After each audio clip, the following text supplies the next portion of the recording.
बिस्मिल्लाहिर्रहमानिर्रहीम। My dear students and viewers, अस्सलाम वालेकुम।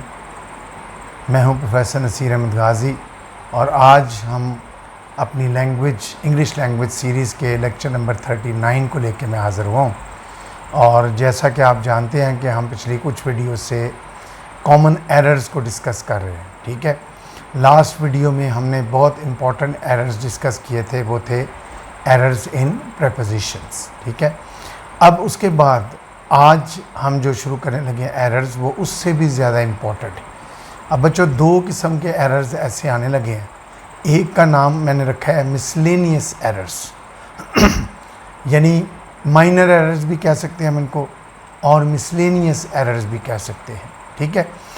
दूसरे एरर्स वो होंगे जो होंगे कंफ्यूज्ड एरर्स, ठीक है। मिसलेनियस एरर्स से क्या मुराद है? मिसलेनियस एरर से मुराद है कि ऐसे एरर्स जिनका डायरेक्टली किसी पार्ट्स ऑफ स्पीच से ताल्लुक़ नहीं होता, लेकिन इनडायरेक्टली होता है, ठीक है। Basically these are errors of usage, कि आप कोई गलती ऐसे बोलते हुए करते हैं। अब ये इंटरलिंगुअल भी हो सकती है, यानी उर्दू की वजह से, और इंट्रालिंगुअल भी हो सकती है, यानी purely an error committed because of English, ठीक है। तो अब हम इनको स्टार्ट करते हैं कि ये जो मिसलेनियस एरर्स हैं, जैसे हमने कंडीशनल सेंटेंसेस पढ़े थे टेंसेस के बाद, और वो थे मुतफरक फ़िक्रे। इसी तरह मिसलेनियस एरर्स जो हैं ये है मुतफरक फ़िक्रे, मुख्तलिफ़ चीज़ें मिक्स हैं, इनमें आएंगी। और इसके बाद जब ये चैप्टर ख़त्म होगा, इससे अगला चैप्टर आएगा, उसका नाम होगा कंफ्यूज्ड एरर्स, ठीक है। चलें अब हम शुरू करते हैं नंबर 1 कि सबसे पहला एरर क्या है, यानी मिसलेनियस एरर नंबर 1 क्या है कि हम जब फ़िक्रे के पहले हिस्से में ऑल्दो का वर्ड इस्तेमाल करते हैं, जिसका मतलब होता है अगरचे, हालांकि, तो अक्सर दूसरे हिस्से में जो उसका पेयर होता है वो होता है येट। ऑल्दो और येट, ये हमने कंजंक्शन में भी पढ़ा था, लेकिन उर्दू में कभी कभी अगरचे या फिर भी, अगरचे के साथ फिर भी का लफ्ज़ आ जाता है, अगरचे के साथ लेकिन का लफ्ज़ आ जाता है, ठीक है। मतलब अगरचे वो बीमार है लेकिन वो काम कर रहा है, ठीक है, होना चाहिए था फिर भी वो काम कर रहा है। अब उर्दू में जब फिर भी आएगा तो सारे बच्चे येट ही इस्तेमाल करेंगे, यानी ऑल्दो का पेयर क्या है, येट। लेकिन जब उस उर्दू में आ जाए लेकिन, तो चांसेस होते हैं कि स्टूडेंट एक तरफ लगाएंगे ऑल्दो और दूसरी तरफ लगाएंगे बट, जो कि एरर है। अब उसका मुतबादिल क्या है? मुतबादिल तो उसका ये है कि ऑल्दो का पेयर आपको याद हो कि अगर हमने ऑल्दो लगाया है तो हमने दूसरी तरफ क्या लगाना है, हमने येट लगाना है। लेकिन अगर फ़र्ज़ कर लें हमें येट नहीं ज़हन में आ रहा, तो फिर उसका दूसरा हल ये है कि बट बिल्कुल इस्तेमाल नहीं करना, उसकी बजाय सिंपली कॉमा लगा दें। कॉमा जो है वो भी लेकिन का ही काम करेगा, लेकिन बट हमने किसी सूरत भी इस्तेमाल नहीं करनी, ठीक। मिसाल मैं आपके सामने देता हूँ। ऑल्दो ही इज़ इंटेलिजेंट, यानी अगरचे वो ज़हीन है, although he is intelligent but he is a bit careless, लेकिन वो थोड़ा सा केयरलेस है।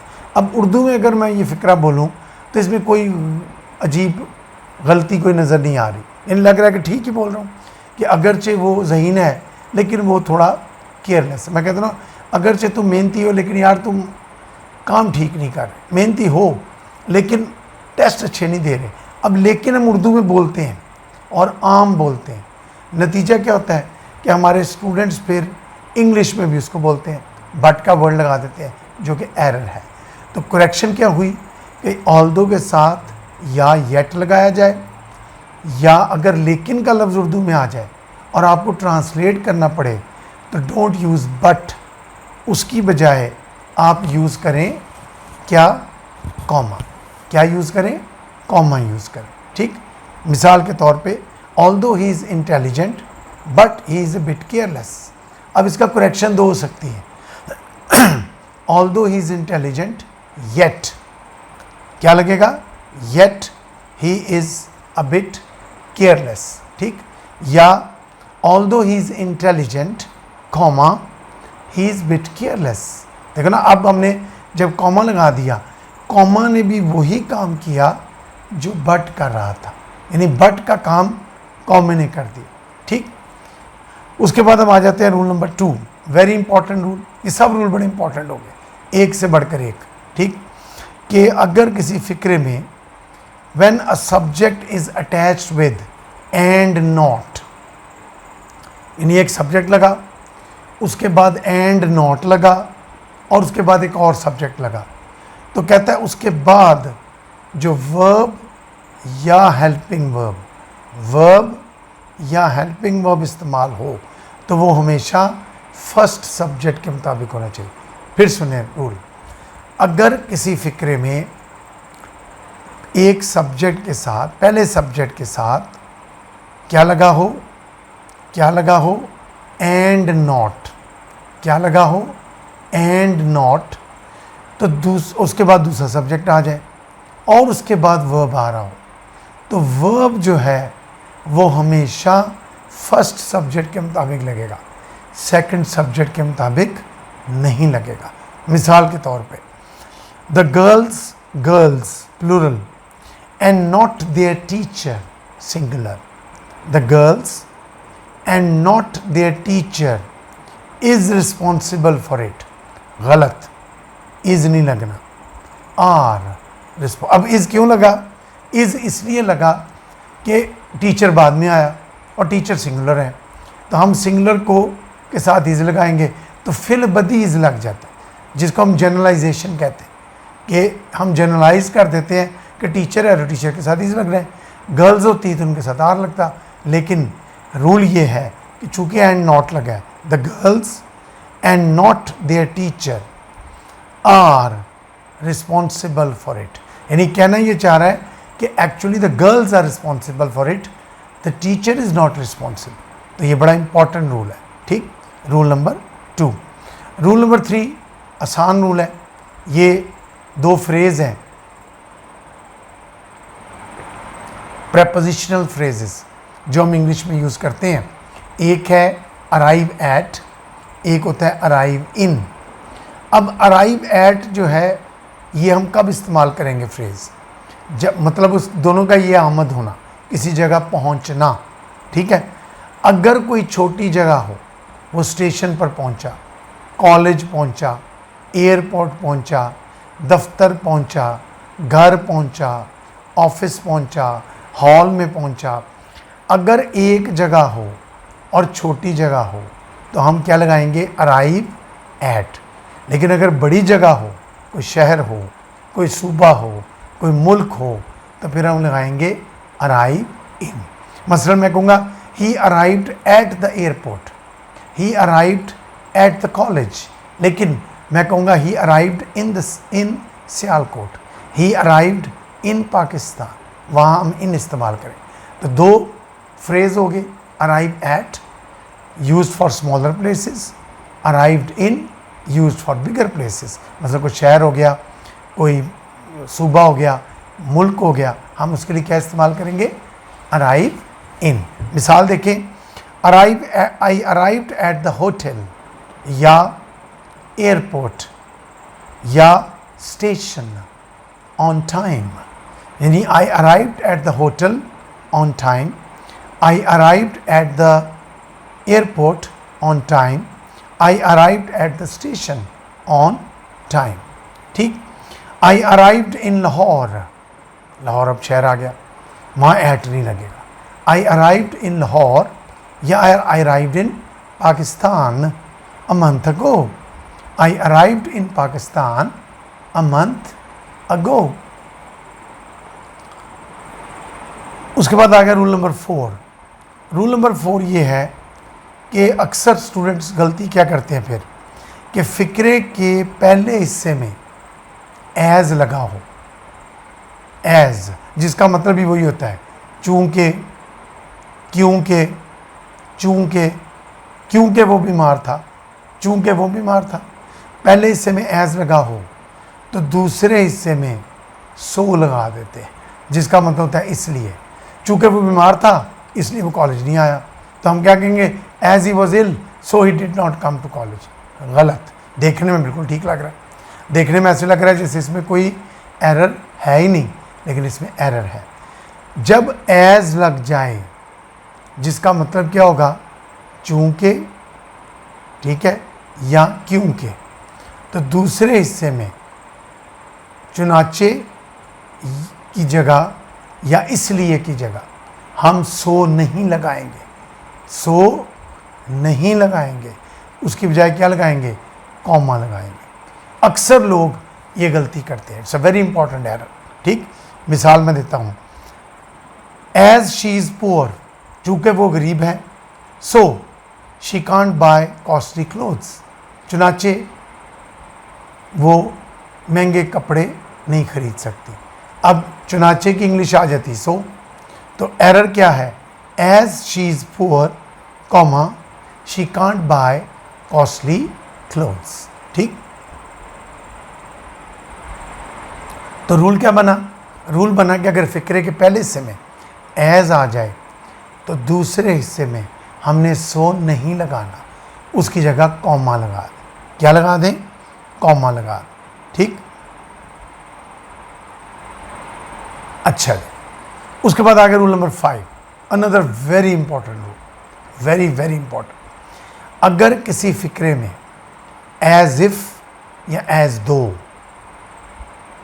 एज इफ या एज दो, जिसका मतलब होता है क्योंकि, जैसा कि, ठीक है ना, इस तरह के अल्फाज, एज इफ, एज दो लगाओ तो हमें इसके फ़ौरन बाद पास्ट टेंस लगाना चाहिए। क्या लगाना चाहिए, यानी फ्रेज़ जो एज इफ है या एज दो है, उसके साथ टेंस कौन सा लगना है, वर्ब का, पास्ट। ठीक है, लेकिन अगर सिंपल का फिक्रा हो तो लिंकिंग वर्ब, आपको पता है सिंपल में सिर्फ लिंकिंग वर्ब आता है, इज, एम, आर, वॉज, वर वगैरह, तो लिंकिंग वर्ब हमेशा वर लगेगा। क्या लगेगा, वर, चाहे सब्जेक्ट सिंगुलर हो या सब्जेक्ट प्लूरल हो।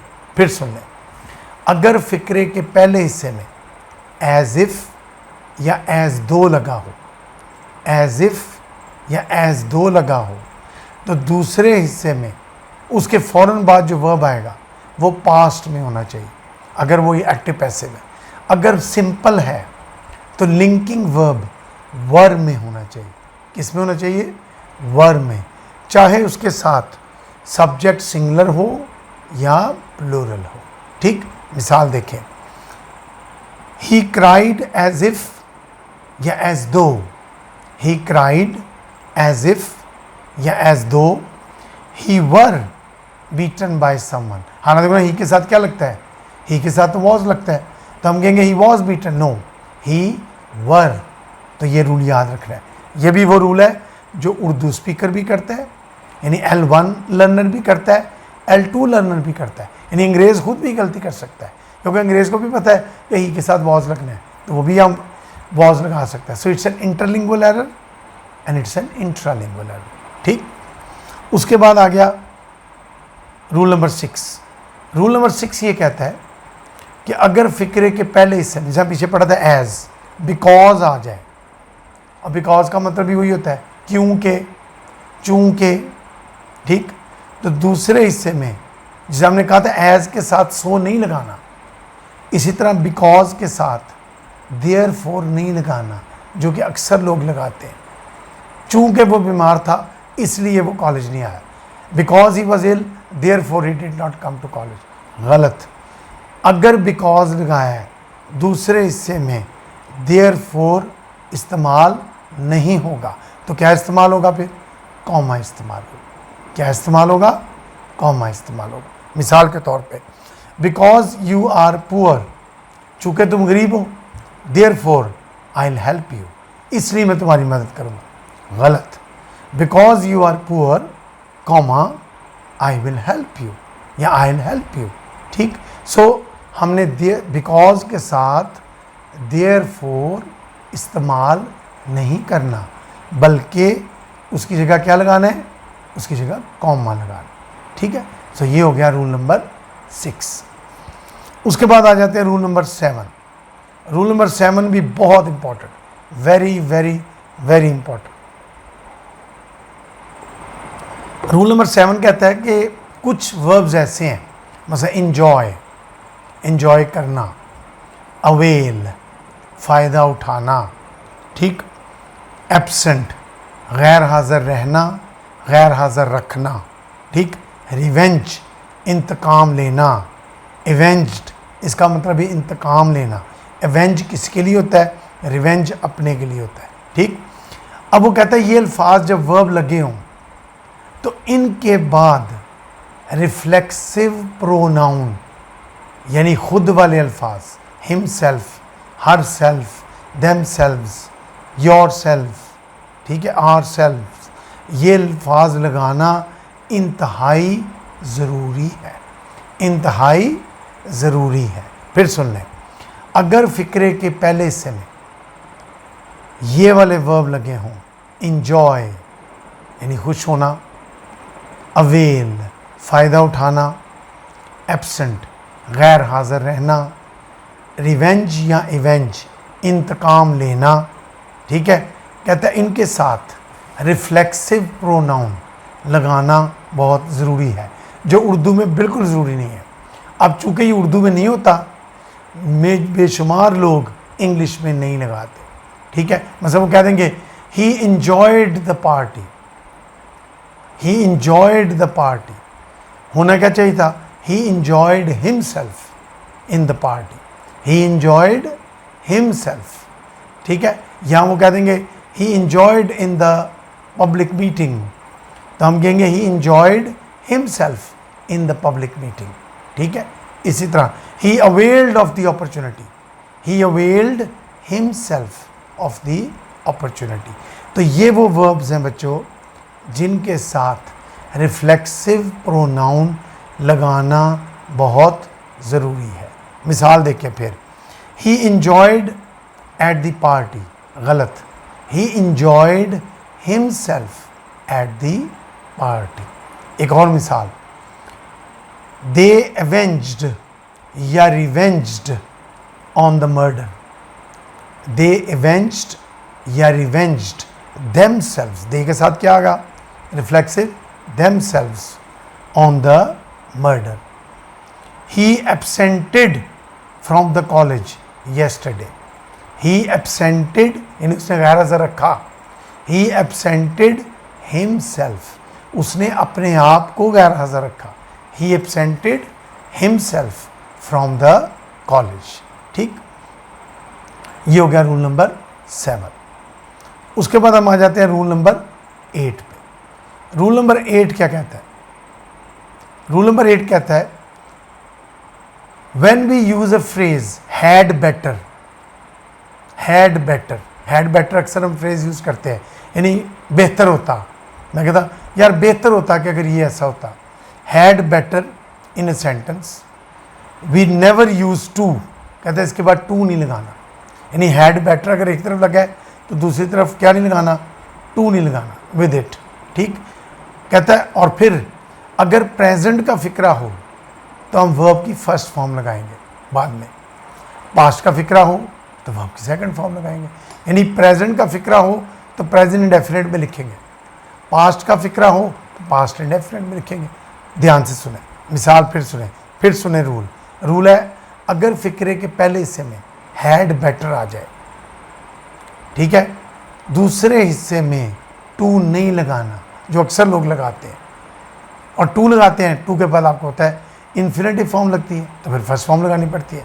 नो, टू लगाने ही नहीं, उसकी बजाय डायरेक्टली प्रेजेंट का फिक्र है तो आप फर्स्ट फॉर्म लगा देंगे वर्ब की, पास्ट का फिक्र है तो सेकंड फॉर्म लगा देंगे वर्ब की। मिसाल देखें, you had better finish your work first and then go out to play, यानी यू हैड बेटर, अब बंदा समझते पास्ट की बात हो रही नहीं, ये एक अंदाज है बोलने का।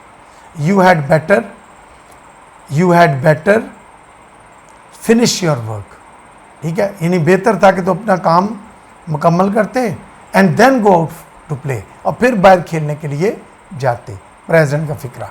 पास्ट का देखो, you had better finished your work, बेहतर था कि तुम अपना काम मुकम्मल करते। पहले वाले में एक बेहतर है कि तुम अपना काम मुकम्मल करो और फिर बाहर जाओ। दूसरे में है बेहतर था कि तुम अपना काम मुकम्मल करते फिर बाहर जाते, बिफोर लीविंग द ऑफिस। ठीक है, बिफोर लीविंग द ऑफिस। ठीक, और अगर ये पिछले फिक्रे की तरह होता एंड देन गो आउट, फिर क्या होता एंड देन वेंट आउट। अगर देन, यहाँ तो चूँकि बिफोर लग गया और आपको पीछे पढ़ाया जा चुका है कि कोई भी प्रेपोजिशन लगा हो या कंजंक्शन लगा हो और उसके फ़ौरन बाद क्या आ जाए, वर्ब आ जाए, तो वो हमेशा हमेशा आईएनजी में होगा। ठीक, ये है रूल नंबर 8। अच्छा जी, इसके बाद हम आ जाते हैं रूल नंबर 9 पे। बच्चों, रूल नंबर 9 ये है कि अगर हमने फ्यूचर में शो करना हो कि शायद कोई काम ऐसे हो, तो हम अक्सर मे का वर्ड यूज़ करते हैं। ठीक है, अब मे का वर्ड जो है वो सब्जेक्ट के बाद या ऑब्जेक्ट के बाद, अगर एक्टिव का फिक्रा होगा तो सब्जेक्ट के बाद, पैसिव का फिक्रा होगा तो ऑब्जेक्ट के बाद हम मे का वर्ड यूज़ करते हैं और उसके बाद वर्ब की इन्फिनेटिव फॉर्म लगा देते हैं। अगर पैसिव हो तो मे के साथ बी लगता है और उसके बाद वर्ब की थर्ड फॉर्म लगती है। तो आम रूल है। मतलब मिसाल तौर पे he may come to my house tonight, कि हो सकता है वो आज रात को मेरे घर आए, या ही मे बी पनिश्ड, ठीक है, फॉर हिज मिसडीड्स, कि उसको उसके गलत कामों की सज़ा दी जाए। अब रूल क्या है? रूल ये है कि अगर हम फ़िक्रे को मे से शुरू करना चाहें तो हम मे से भी कर सकते हैं, लेकिन उस सूरत में अकेला मे नहीं लगता, फिर पूरा फ्रेज लिखता है मे बी। मतलब देखो ना, ही may come to my house, इसका मुतबादल क्या हो सकता है, मे बी, और उसके बाद हम कॉमा लगाएंगे। अब कुछ बुक्स कॉमा लगाती हैं, कुछ नहीं लगाती, कुछ ग्रामरियंस कहते हैं लगाएं, कुछ कहते हैं ना लगाएं। तो मे बी कॉमा या ना comma, he comes to my house tonight, तो हम उसको फिर प्रेजेंट मे बी जब लगा देंगे तो उसके बाद बाकी फ़िक्रा प्रेजेंट इंडेफिनेट में लिखा जाएगा। इसी तरह अगर फर्ज करो पैसिव का फ़िक्रा हो, he may be punished for his misdeeds, अब मैं मे बी से फ़िक्रा शुरू करना चाहूँ तो मैं कहूँगा मे बी कॉमा या नो कॉमा। ये दोनों अंदाज है, चूँकि आप कॉमा लगा देंगे तब भी ठीक है, पॉज आ जाता है, ना लगाएं तब भी ठीक है, क्योंकि दोनों यूजेज है। May be he is punished, देखो ना, इज़ एम आर साथ वर्ब की थर्ड फॉर्म। ठीक, मिसालें मैं आपके सामने देता हूँ। He may come to my house tomorrow, he may come to my house tomorrow, कि हो सकता है कल वो मेरे घर आए। इसको मैं दूसरे अंदाज में कैसे बोल सकता हूँ, may be he comes to my house tomorrow. इसी तरह पैसिव का फिक्रा, he may be punished for his misbehaviour या misdeeds, he may be punished for his misbehaviour या मिसडीड्स। इसको मैं इस तरह लिख सकता हूँ, may be he is punished for his misbehaviour या मिसडीड्स। अब इसमें जो बात आपने याद रखनी है वो ये है कि जब फ़िक्रा मे बी से शुरू होगा तो कुछ ग्रामेरियंस कहते हैं कि मे बी के बाद कॉमा लगाएं ताकि पॉज आ जाए, मे बी ही इज़ पनिश्ड।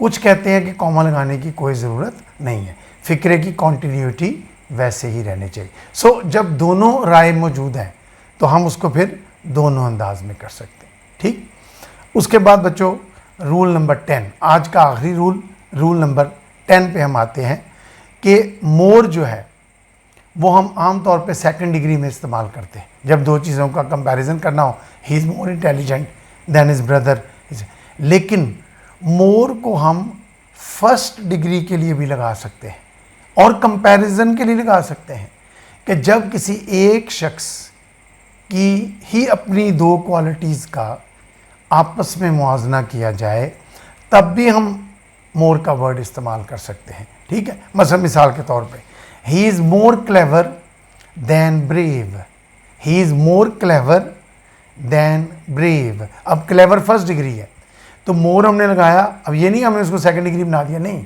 हमने फर्स्ट डिग्री के दो मिसालें ली हैं, क्लेवर भी है ब्रेव भी है, लेकिन क्लेवर ज़्यादा है।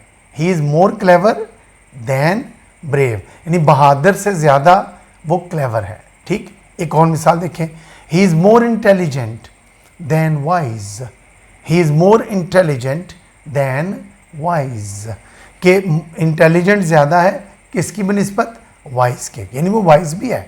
तो जब किसी एक शख्स की दो क्वालिटीज़ को आपस में मुआवजना करना हो तब भी हम मोर का वर्ड इस्तेमाल कर सकते हैं और दूसरे हिस्से में देन लगाएंगे, लेकिन डिग्रीज फर्स्ट ही रहेंगी, सेकंड डिग्री नहीं होगी। ठीक, सो ये थे बच्चों आज के रूल्स। आज मैंने सिर्फ आपको 10 रूल बताए हैं, इसके तकरीबन 30-35 रूल्स होने हैं जो कंडीशनल सेंटेंसेस हैं, या मिसलेनियस कह लें या माइनर एरर्स कह लें। ठीक है, इसलिए मैं कोशिश करूँगा इसकी 2-3 वीडियोस बनाऊँ। ठीक, सो 10 रूल्स मैंने आज दिए हैं ताकि आप इनको याद करें, हज़म करें, बार बार इनको देखें, क्योंकि इनका डायरेक्टली किसी से ताल्लुक़ नहीं, इनडायरेक्टली सबका ताल्लुक़ एक दूसरे के साथ है, टेंसेस के साथ भी है, पार्ट्स ऑफ स्पीच के साथ भी है। ठीक है, मुझे उम्मीद है आपको मेरी वीडियो पसंद आई होगी, इसको बार बार देखें। ठीक है, और वो स्टूडेंट्स जिन्होंने अभी तक चैनल को सब्सक्राइब नहीं किया, प्लीज़ चैनल को सब्सक्राइब करें, बेल आइकॉन को क्लिक करें ताकि मेरी हर आने वाली वीडियो आप देख सकें। अल्लाह ताला आपका हामी नासिर हो। खुदा हाफिज़।